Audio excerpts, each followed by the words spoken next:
I'm asking the bigger question of who am I? Who am I really? My answer is I am God's child. I am that which is born of all that is. I am, as Pierre de Chardin said, a spiritual being having a human experience. Come trailing the breath of the ancestors yet, but trailing the breath of the angels. And understanding that because I am connected to the source of all that is possible for me. And what do I want? I don't want to just be successful in the world. I don't want to just make a mark or have a legacy. The answer to that question for me is I want to fulfill the highest, truest expression of myself as a human being. I want to fulfill the promise that the Creator dreamed when He dreamed the cells that made up me. What do I want? You must have some kind of vision for your life. Even if you don't know the plan, you have to have a direction in which you choose to go. I never was the kind of woman who liked to get in a car and just go for a ride. You want to be in the driver's seat of your own life, because if you're not, life will drive you. Knowing who you really are in this space and time that we embody. That's number one. What do you want? Who are you? Number two, you must find a way to serve. Martin Luther King said that not everybody can be famous, but everybody can be great, because greatness is determined by service. Now, we live in a world where everybody wants to be famous and where we admire people for just being famous. We think being known brings us value. The truth is, all of that will fade in time. Service and the significance that you bring to your service is that which is lasting.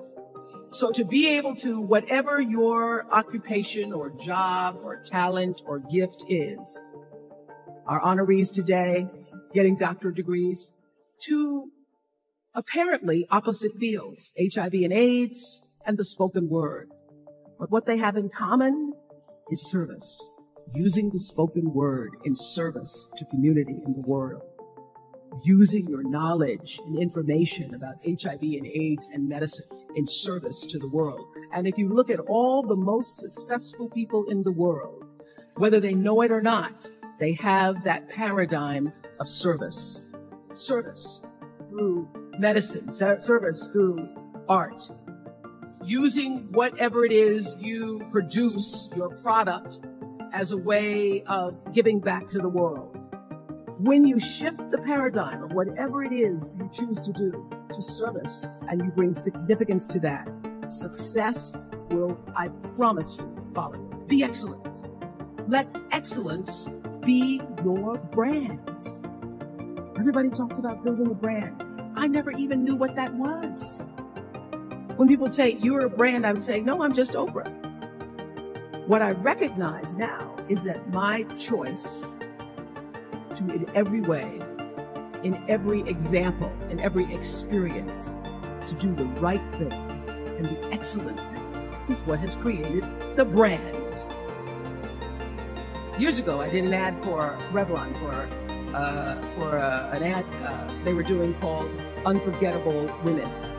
And what I know is that when you are excellent, you become unforgettable. People remember you. You stand out. Regardless of what it is, you become an unforgettable woman. And that is what we all want. We want to be unforgettable and not forgettable.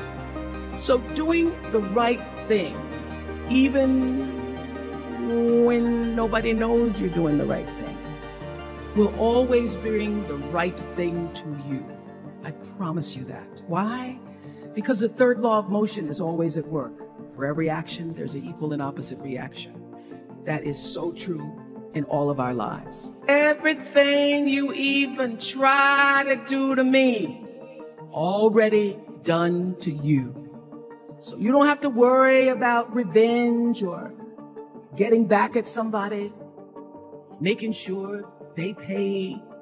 You just have to do the right thing, and the right thing will follow you even when people don't support it.